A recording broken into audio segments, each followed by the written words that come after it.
Again. Friends, पिछले video lecture में हमने क्या देखा था? हमने देखा था कि यूज़र जब लॉगिन कर लेगा तो यूज़र का प्रोफाइल पेज ओपन हो जाएगा। ठीक है, तो आप यहाँ पे देखेंगे अगर मैं यूज़र से लॉगिन करता हूँ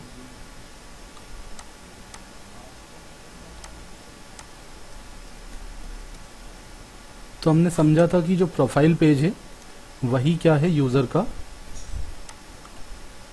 होम पेज है। तो मैंने यहाँ पे यूज़र का नाम दे दिया, पासवर्ड दे दिया,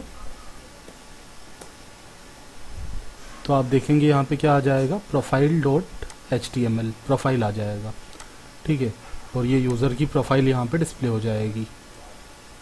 और ऊपर क्या है, नेविगेशन बार है, मतलब जो प्रोफाइल पेज है वही हमने यूज़र का as a home page use किया है।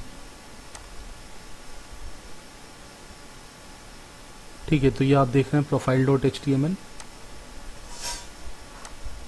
अब इसमें हमने क्या किया, नेविगेशन बार को इंक्लूड किया, स्टैटिक को लोड किया ताकि इमेजेस वगैरह जो है स्टैटिक के अंदर CSS वगैरह हो वो यूज़ कर पाएँ। ब्लॉक बॉडी को ओपन कर लिया है। कंटेनर हमने बनाया, कंटेनर के अंदर H2 है, तो H2 के अंदर हमने क्या लिखा है, माई प्रोफाइल। तो यहाँ पे ये माई प्रोफाइल लिखा हुआ आ रहा है। ठीक है, उसके बाद ये HR से क्या हो रहा है, हॉरिजॉन्टल लाइन आ रही है, और इसका फ़ॉन्ट वगैरह हमने सेट किया है CSS का यूज़ करके। फ़ॉन्ट को बोल्ड कर दिया, फ़ॉन्ट फैमिली यूज़ कर लिया, मोनोटाइप कलर दे दिया, एक रेड कलर आपको दिख रहा है उसमें, मार्जिन दे दिया टॉप से, और सेंटर अलाइन कर दिया। फिर उसके बाद हमने कंटेनर फ्लूइड का यूज़ किया है और रो क्रिएट कर ली। वैसे रो कॉलम का यूज़ ना करते हुए आप यहाँ पे चाहें तो टेबल टेक का भी यूज़ कर सकते थे।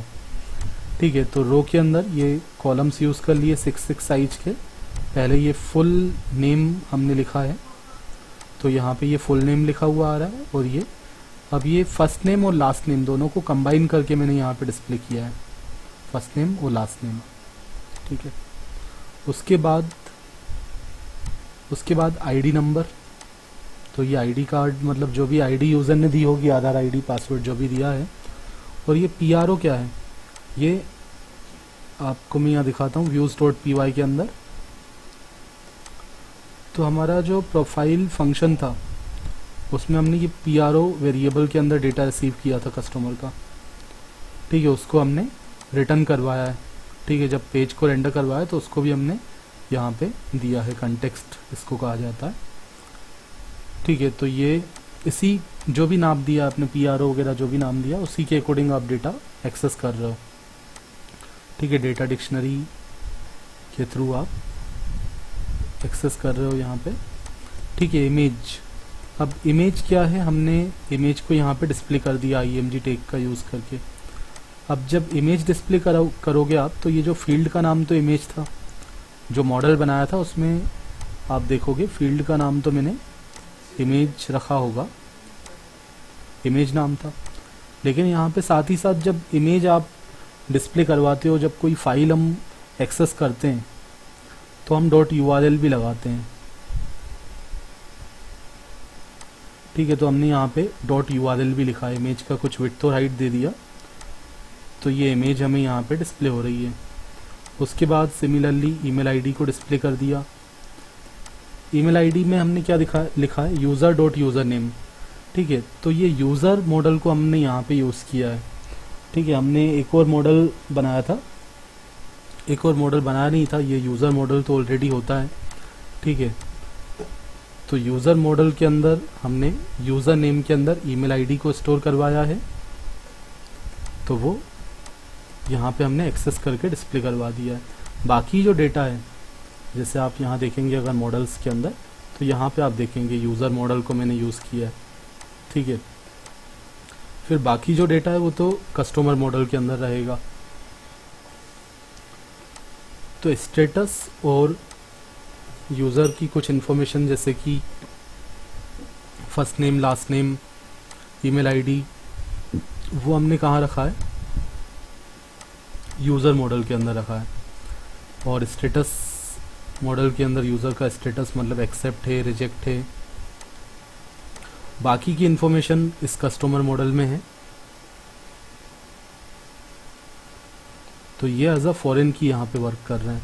तो इनका डेटा जब एक्सेस करेंगे तो हमें मॉडल का नाम भी यहाँ पे देना पड़ेगा। जैसे यहाँ पे मैंने इसको यूज़र वेरिएबल फील्ड के अंदर रखा है, तो यहाँ पे मैं आपको दिखाता हूँ। यहाँ पे डॉट यूज़र भी लिखा है, उसके बाद यूज़र नेम को एक्सेस किया है जो कि यूज़र मॉडल के अंदर है, और मोबाइल नंबर डायरेक्ट एक्सेस किया है, जो PRO वेरिएबल था उससे डायरेक्ट एक्सेस कर लिया, क्योंकि मोबाइल नंबर कोई फॉरेन की नहीं था।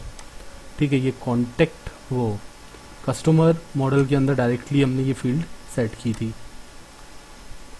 फिर एडिट का बटन है, जिसमें हमने इसको बटन प्राइमरी यूज़ कर लिया ताकि ब्लू कलर आ जाए। ठीक है, एडिट प्रोफाइल इस पे लिखा हुआ है।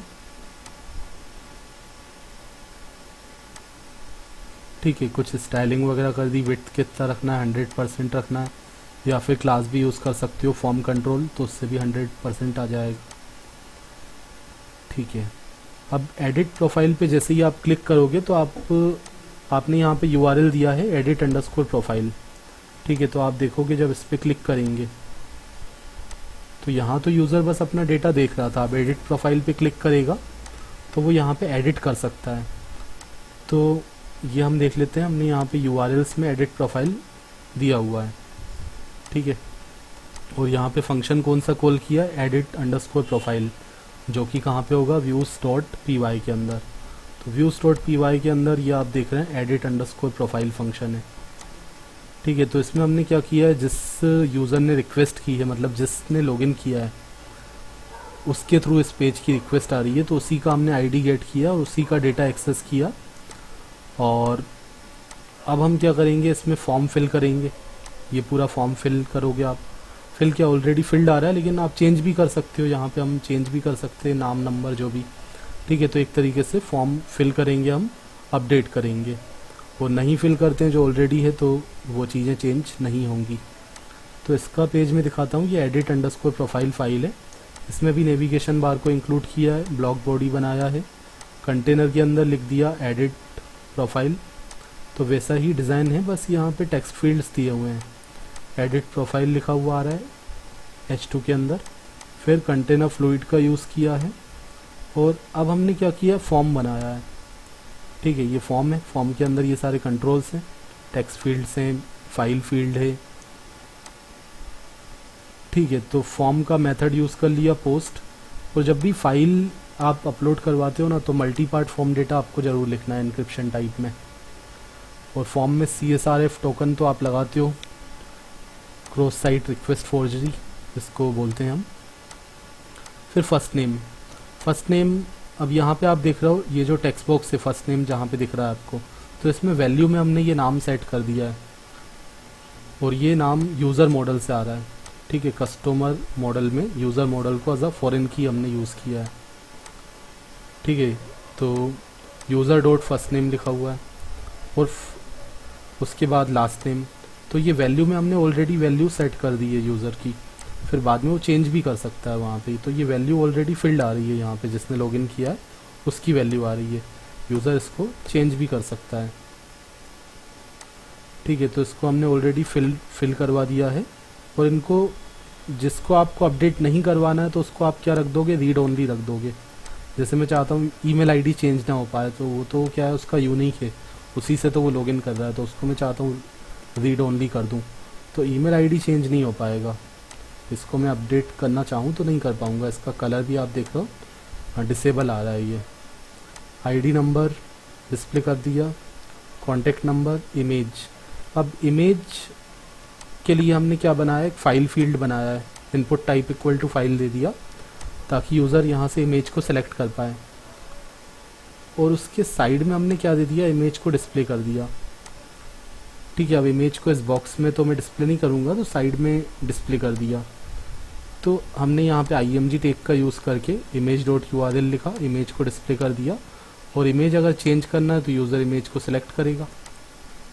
उसके बाद एक अपडेट का बटन है, जैसा कि आप यहाँ देख रहे हैं ब्लू कलर है, बटन प्राइमरी का यूज़ किया होगा। ठीक है, और देन आफ्टर यहाँ आप देख रहे हैं हमने यहाँ पे भी एक इमेज को डिस्प्ले कर दिया है। ये साइड में स्पेस खाली था, तो इमेज को मैंने यहाँ पे डिस्प्ले एक बार फिर से कर दिया बड़े साइज में। तो IMG का यूज़ करके फिर से एक बार इमेज को डिस्प्ले कर दिया। ठीक है, अब ये फॉर्म जब फिल होगा, यूज़र सबमिट पे क्लिक करेगा, तो यहाँ पे आप क्या करोगे, डेटा को रिसीव करोगे। पोस्ट मेथड से अगर रिक्वेस्ट आई है तो first name, last name, user name सबको रिसीव किया। और इमेज को भी हम देख लेंगे, अगर इमेज में डेटा चेंज किया होगा तो उसको हम रिसीव करेंगे और डेटा को अपडेट करवा के सेव करेंगे। ठीक है, तो सारा जो डेटा वेरिएबल्स में रिसीव किया उसको ओल्ड वाली मतलब जो फील्ड्स हैं उसमें असाइन कर दिया। पहले जो डेटा है वो अपडेट हो जाएगा और उसको सेव करवा देंगे।